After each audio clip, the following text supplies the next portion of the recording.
Tell me, sir, the last pro-life Democrat who was allowed to speak at a Democratic convention, I said, by the way, don't strain yourself because there's never been one. They're the party of intolerance, not us.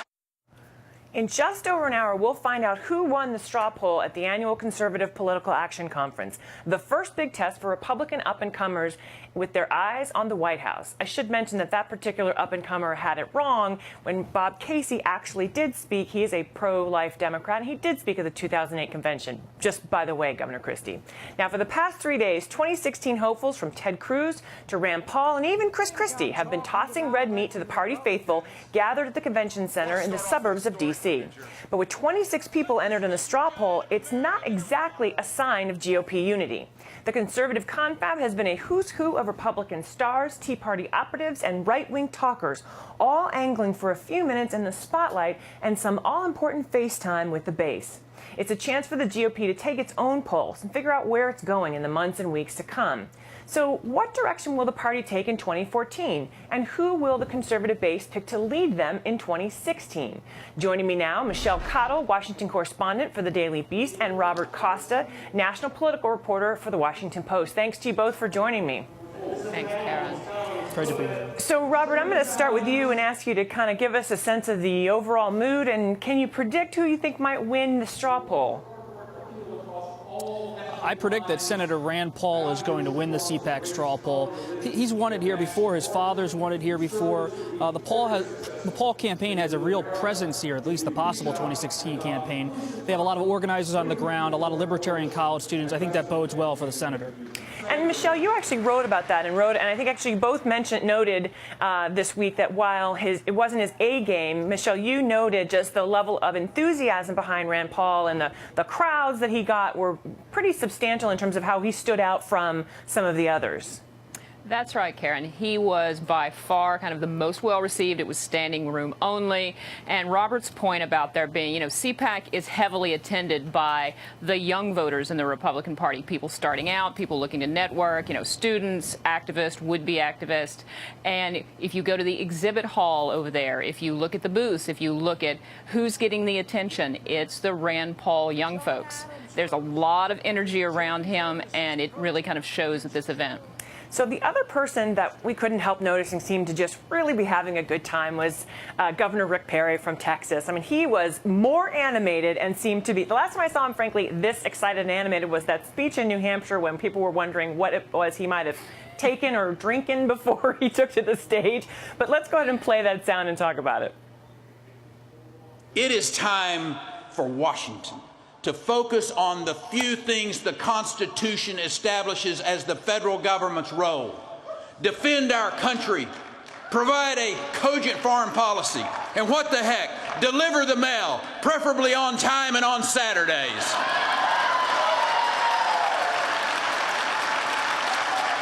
Get out of the healthcare business. Get out of the education business. Stop hammering industry. Let the sleeping giant of American enterprise create prosperity again. So, Michelle, he didn't even forget any of his lines. He was so animated and excited. What chance do we think Perry's got? He was at a number of events there. He did a panel on criminal justice reform. He was giving out interviews. I think he certainly would like to get back in the game next time around. I'm not sure that that's where the party momentum is at right now, but it is so early.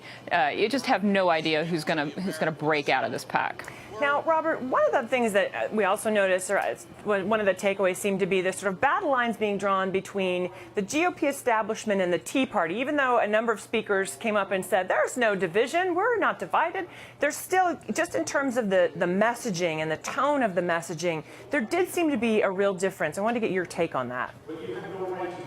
I think you're seeing it on a variety of fronts, particularly on two, immigration and foreign policy.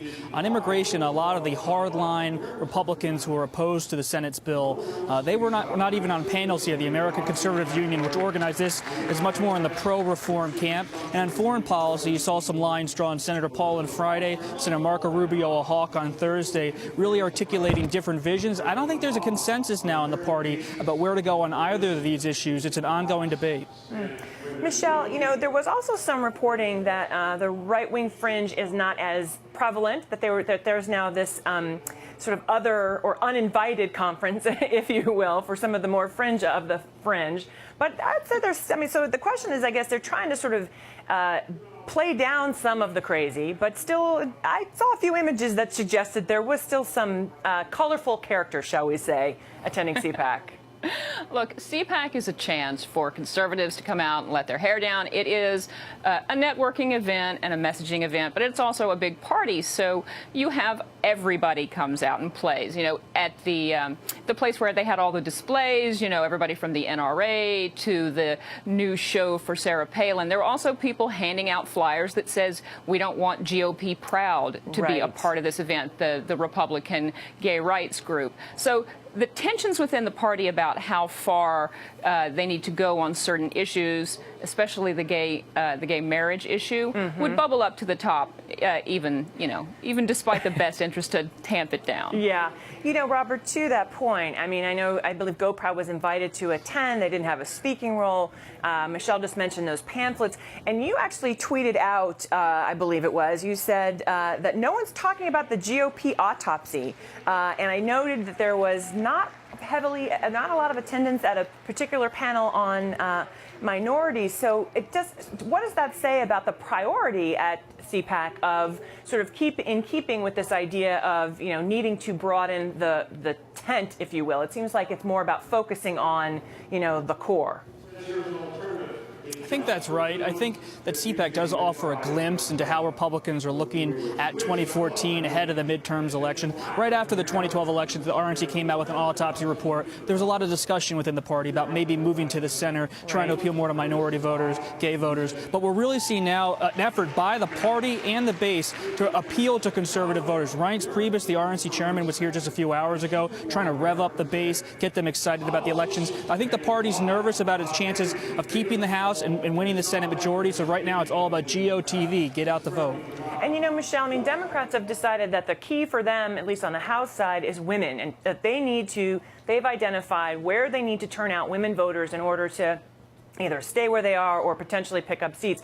Now, the Republicans, certainly at CPAC, I think as we are speaking, they're just starting a panel entitled Why Conservatism is Right for Women, How Conservatives Should Talk About Life, Prosperity, and National Security.